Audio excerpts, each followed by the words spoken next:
In this week's episode, we talk about how to prepare your finances for a potential job loss, economic downturn, or financial emergency. Let's get started. Let's get some money. From New Money, New Problems, it's the New Money, New Problems podcast, a show for successful professionals searching for the tools they need to navigate financial opportunities and obstacles they've never seen. Negotiating compensation, purchasing your first investment property, helping your family with money, the highs and lows of entrepreneurship. New money brings new problems that require new solutions. Join us as we work through them together. I'm Brenton Harrison, and this is the New Money, New Problems podcast.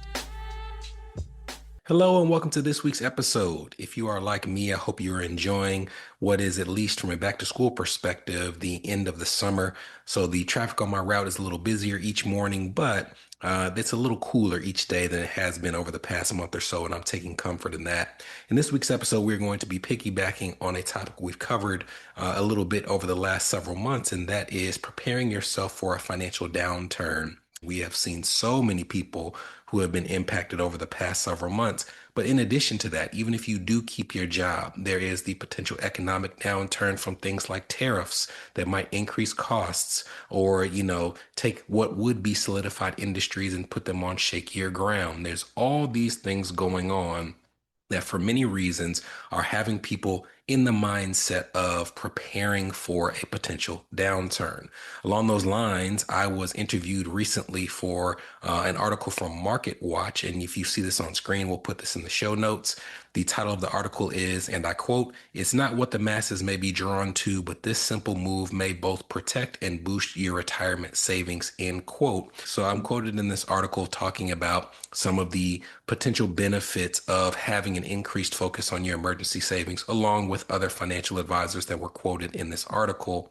And it just has me under the impression that there is a need to both go back to the basics of why having these reserves are important, but also to give you some kind of emergency tactics where if you're in a situation where you do have to access these accounts and you may be getting down to like the end of what you have in these accounts, some things that you could possibly do. So we're going to share some tips along those lines that I think that would be helpful. And if you are in the enviable position of not having this be a concern right now in terms of the stability of your job, but you're worried that it might be, the first recommendation that I actually have is to reprioritize having a certain amount of emergency reserves. So what does that look like? We had some episodes at the very beginning in the launch of this podcast where we talked about what does it mean to have a sufficient reserve. And I'll tell you my opinion on it. My opinion is that it varies depending on the household, the comfort level, and the stability of employment. I think that 1 month's emergency fund is the absolute minimum. If you're in a position where you can't put your hands on a month worth of expenses, then in my opinion, you really need to stop all other extra debt repayments or investments to other accounts until you have that 1 month in reserves. But after you've met that minimum, then you get into what to me is a more subjective territory. When you talk about 3 to 6 months expenses, to me, if you're going to have 3 months expenses, I would expect you to be a dual income household where both incomes are extremely stable. And in this economy, there's not many industries where you can say without a shadow of a doubt that they're extremely stable. I would say that if you are a certain type of healthcare worker, probably a lot of stability in that role right now. If you are a university professor and your work does not involve some type of like DEI, then maybe you could consider yourself in a stable industry. But to me, it would need to be dual income household, both with that level of stability to have yourself at the 3 month mark. To me, the 6 month mark would be either a single person who is in a highly dependable and stable industry. If you're going to be a dual income household, I would still expect at least one of those incomes to be stable, whereas the other could be variable. So for example, my wife works in more conventional corporate type environments. If we considered her income stable, I am a self-employed business owner. My income is not stable. So it would be valuable for us to still lean towards these 6 months as compared to 3 months in that scenario. If you're going to go beyond that, you start to get into the 9 to 12 month category. And to me, that would be if a two income household finds themselves in a situation where both of them have variable employment. Both of them are business owners or work on commission or sales and things of that nature. I would lean towards you having access to 9 to 12 months expenses. Or if you are a single business owner, I would definitely say that being able to put your hands on a year's worth of expenses would be valuable. Now, if you're listening to that and you're saying, dude, that's a whole lot of cash to have laying around, that is an important thing to say, but it is the incorrect assumption based on what I'm putting out there, because having access to money is very different than having all of that money in cash. And that speaks to the layering of your savings that I have recommended in previous episodes. Layering meaning having emergency reserves doesn't mean taking all that money and sticking it in a savings account.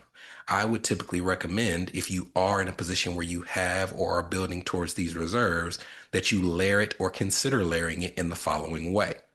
It would be beneficial to have access to at least 1 month's reserves in a traditional savings account. And the benefit to having it in that traditional savings account is, number one, you can have immediate access to it. The next benefit is most traditional checking or savings accounts has little to no fees and little to no account minimums.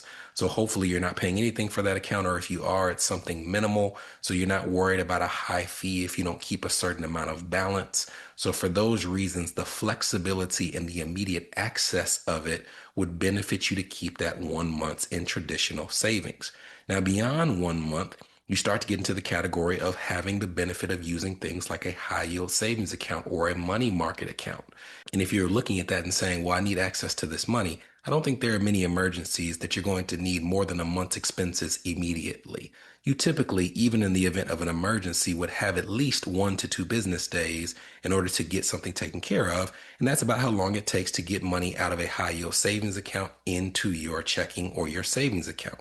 Now, the benefits to the high yield savings account is you have money that's sitting in cash, but it's getting a higher rate of return. The downsides are there are some accounts out there that have a certain minimum that you have to hit, where they'll say, hey, if you don't keep at least $10,000 in this account, we're going to charge you a certain fee. Or they're going to say, in order to receive the entire interest rate that's stated, you have to have a certain amount in cash. So they may market 4%, but you might have to keep $25,000 in that account to make sure that you hit those totals. I'm going to put a link to the top high yield savings accounts, not based on my opinion, just, peer reviewed month over month reviews of high yield savings accounts. Before you choose one, I would check those metrics, because my preference is to find an account that has no fee and no account minimums, and also no limits on the number of withdrawals and transfers that can be made from that account on a month to month basis. And to me, if you recall that we already have 1 month's expenses set aside in our traditional savings, I would not put more than 2 to 5 months expenses in the high yield savings account. That would get you to the 3 to 6 months, depending on what you're looking for, between the high yield savings and the traditional savings, because anything above that, I would put in a non-qualified brokerage account. We've talked about these. I think they're one of the most underutilized investment tools out there, and they would help establish more of a balance to the structure of your finances. But even if you're the person that's decided that you want 9 to 12 months, you could take those extra months of income or reserves and put them in a moderately invested investment account. The goal is not to shoot for the stars with your emergency reserves money, but you'd have to be in a pretty dire circumstance to get to the point where you're getting to that 9th to 12th month.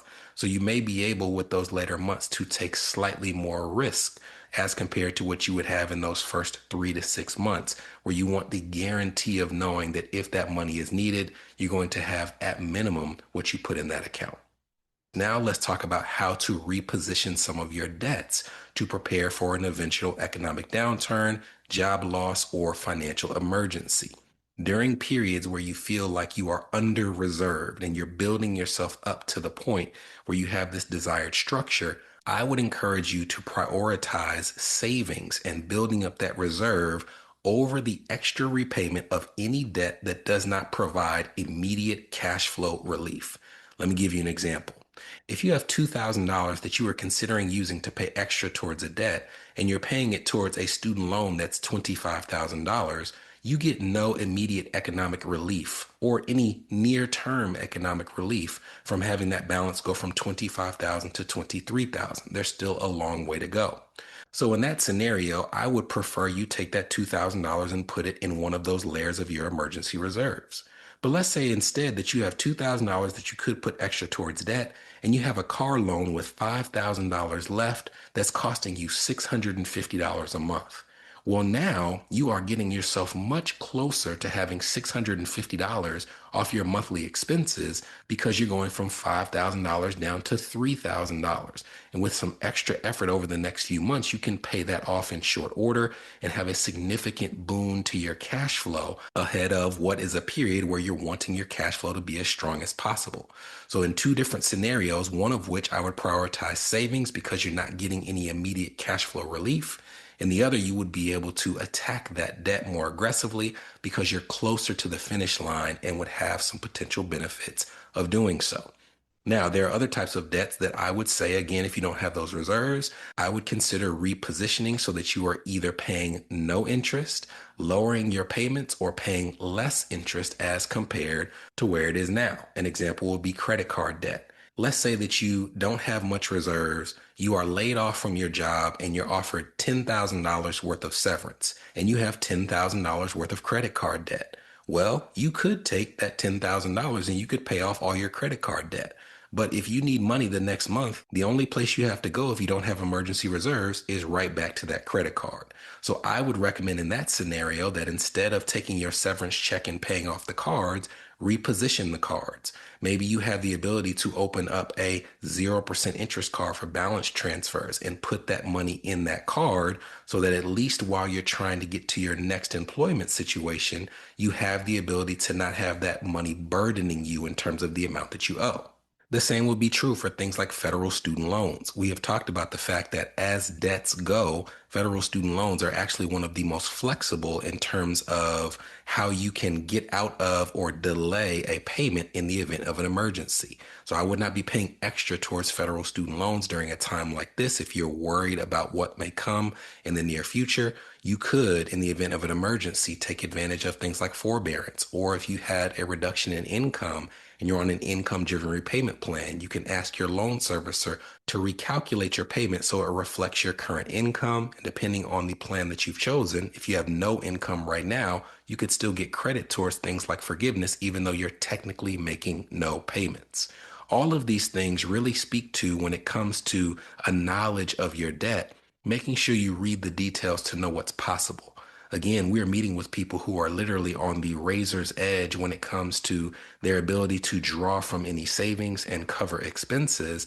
And I encourage them, for all of their debts, to know the details of what would happen in an emergency scenario. For example, with a student loan, you can put it in forbearance. With a credit card company, they may have a hardship application where you can go a couple of months and not make payments. The same may be true depending on your mortgage lender, where they may have a program that you can apply for in the event of a hardship, where instead of risking a late mortgage payment, they would defer those payments and put what you owed on the back end of the amortization table when it comes to repaying your home loans. These may not be the emergency steps that you need to take now, but if you are staring down the barrel of a lack of reserves or $0 to pull from, knowing that these options exist is something you have in your back pocket in the event that you do need to exercise these options. Two last areas and then we'll be done for the week. This next is going to be something that we touch on very briefly because not everyone has access to company stock or equity compensation. But there are plenty of people who listen to this podcast who have access to things like restricted stock or employee stock purchase plans through their employer, and they have never taken the time to take consideration of what percentage of their financial portfolio is resting in company stock. We have people where 80% of their net worth is in company stock, which is a dangerous place to be in an economy where you could see a 20 to 30% reduction in a company's stock price in a single year. So even when we're not in potentially perilous times, we encourage people with high equity compensation to diversify, to pick a percentage of stock that they're awarded that they keep in company stock because they're just bullish on the future of that company, and then to diversify the rest into maybe a non-qualified investment account or maybe use it to optimize debts in another way. And that advice holds true, especially in times like this. I would not encourage people who are highly concentrated in company stock to keep that same concentration during a time where they may benefit from having the risk spread out across a wider spectrum of companies. I would definitely encourage you to either diversify what you already have, or maybe in addition to that, for something like an employee stock purchase plan where you have to actually put your own money in, consider lowering your contributions to that plan and putting that money instead in something that's more diversified, or shoring up your reserves if you don't have enough set aside. And then lastly, for those who don't have equity compensation but do have more traditional employee benefits, there are several steps that you can take. If you have access to a flex spending account or a dependent flex spending account, you know those are two of my favorite employee benefits. I would still utilize them. As a reminder, you can put money into these accounts pre-tax, and you can use them for things that you already have to pay for. Aftercare, babysitting for a dependent flex spending account. If you have a flex spending account, co-pays for physicians, over-the-counter medications, tests for your vision, glasses. If you have a health savings account where funds don't revert, they roll over from year over year, many people will use this kind of as a secondary retirement account. And if you have enough reserves, if you're investing well, if your job is stable, I would not discourage you from doing it. It's a great tactic. However, if you're in a position where you don't have reserves, then maybe this would be a year where if you have out-of-pocket healthcare expenses, you do use those HSA funds to make sure you don't liquidate your reserves any more than is already necessary. You also see plenty of people who have W-2 jobs where they get large and consistent refunds every year, which in many cases is a function of improper withholdings through their paycheck, where their employer is withholding more than is needed to cover their tax burden. If that's the case, you might consider talking to a tax professional to find a more appropriate amount and put that money in your emergency reserves on a consistent basis throughout the year.